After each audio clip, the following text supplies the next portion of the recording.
शांति।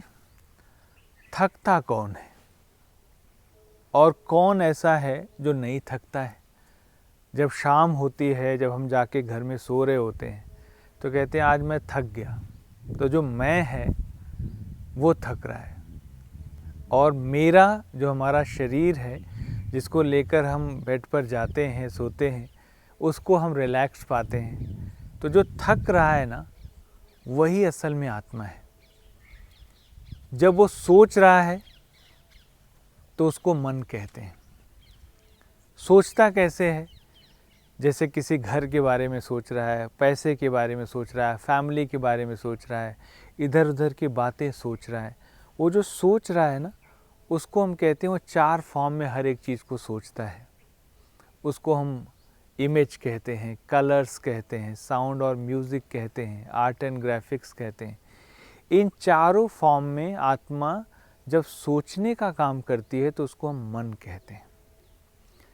और जैसे ही इन 4 फॉर्म से आत्मा कोई भी चीज़ सोचती है तो उसमें एक एनर्जी जनरेट होती है। जैसे बाय द वे कोई खुशी की सीन को सोचा तो खुश हो गए, कोई दुख की सीन को सोचा तो दुखी हो गए, कोई ऐसी इरिटेशन की चीज़ सोची तो आप नाराज़ हो गए। तो कहने का मतलब है जो मैं सोच रहा हूँ वो या तो कलरफुल है वो सारा। इसीलिए आज हर बच्चे का पढ़ने में मन नहीं लगता, लेकिन टीवी देखने में मन लगता है, मूवी देखने में मन लगता है, मोबाइल देखने में मन लगता है, क्योंकि उसके अंदर इमेज, कलर, साउंड, म्यूज़िक है।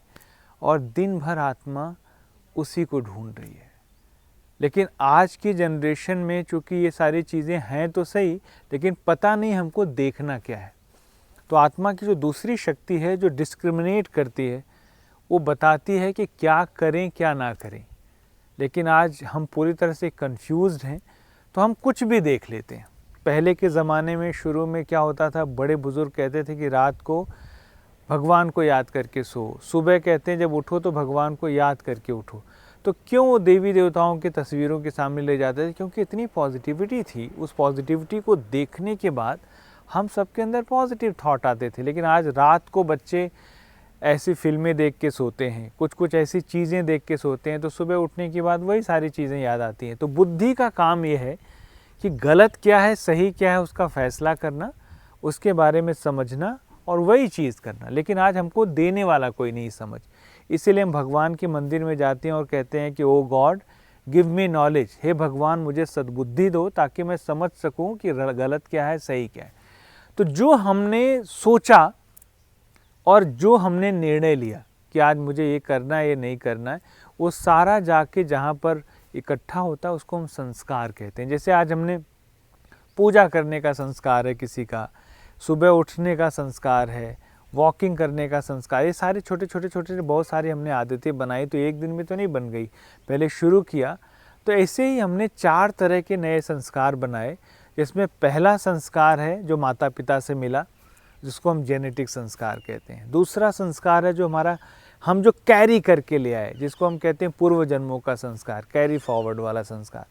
तीसरा संस्कार है जो वातावरण से हमको मिला, जो हमने लोगों को देखकर सीखा, उसके द्वारा भी हम कर्म कर रहे हैं। चौथा संस्कार है जो ज़बरदस्ती हमने बदला, जैसे कहते हैं बिना झूठ बोले काम नहीं चलता, बिना गुस्सा किए काम नहीं चलता। ये सारे संस्कार भी हमने बनाए।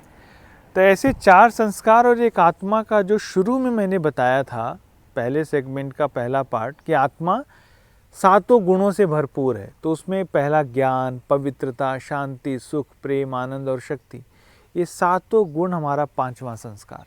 ये हमारा ओरिजिनल संस्कार है जो राइट फ्रॉम द बिगिनिंग हम ऊपर से नीचे लेकर आए। लेकिन इन चारों संस्कारों के नीचे 5वां संस्कार है। तो हमको यहाँ पर राजयोग मेडिटेशन में जो पहला रियलाइजेशन में ये सिखाया जाता है कि जो संस्कार आपने इस शरीर के द्वारा बनाए हैं उनसे हमको तकलीफ मिल रही है, वो राइट नहीं है। लेकिन जो हमारा ओरिजिनल संस्कार है, आत्मा का शांति, प्रेम, पवित्रता, आनंद और शक्ति, ये हमारा ओरिजिनल संस्कार है। सो मुझे इसको ऊपर लाना है और उन चारों संस्कारों को मर्ज करना है। तो पहला जो चैप्टर है उसमें हम सेल्फ इंट्रोस्पेक्शन करते हैं। सेल्फ इंट्रोस्पेक्शन का मतलब स्व निरीक्षण करते हैं। बार बार देखते हैं गलत क्या है, सही क्या है। अगर मैं गलत कर रहा हूँ, अगर दुखी हो रहा हूँ, तो मैं शरीर के साथ जुड़ा हुआ हूँ। अगर मैं हर एक बात करके शांति महसूस कर रहा हूँ, सुख महसूस कर रहा हूँ, प्रेम महसूस कर रहा हूँ, तो मैं आत्मा हूँ। आप अपने आप को घर में क्रॉस चेक कर सकते हैं कि कैसे मैं चेक करूं कि मैं आत्मा हूं कि शरीर हूं। तो आत्मा की जब स्थिति होगी हमारी, तो उस समय मैं सुख, प्रेम, आनंद और शक्ति की अनुभूति कर रहा हूँ। लेकिन अगर मैं ये सारी चीज़ों की अनुभूति नहीं कर रहा किसी कर्म में, इसका मतलब मैं शरीर के भान में होकर कर्म कर रहा हूँ। इसलिए पूरे दिन लोग कर्म करने के बाद भी परेशान रहते हैं। क्यों? क्योंकि वो ये नहीं समझ पाते कि मैंने शरीर के लिए कर्म किया है, मैं शरीर नहीं हूँ। मैं शरीर, जैसे पूरे दिन शरीर को आपने दिया, वैसे रात को आत्मा को भी तो दो ना। तो आत्मा के साथ भोजन डेली उसको खिलाने की ज़रूरत है, और उसमें कहीं बाहर नहीं जाना। जैसे किचन में भोजन बना है तो आप जाकर किचन से भोजन लेके फिर खाते हैं ना। ऐसे आत्मा के अंदर सातों गुण हैं। तो जैसे आप नौकरी करने जाते हैं तो वहाँ से पैसा मिलता है करने के बाद, ऐसे इन सातों गुणों को बार बार याद दिलाने से आत्मा का भोजन उसको मिलना शुरू हो जाएगा। सिंपल आपको बोल देना है कि मैं पीसफुल सोल हूँ, मैं लवफुल सोल हूँ। जैसे आपने बोला, 1 सेकेंड रुकना है, रियलाइज करना है, उसके बाद सो जाना है। तो बार बार इसकी practice, the more you practice the more you connect with reality. तो this is what it is. ओम शांति।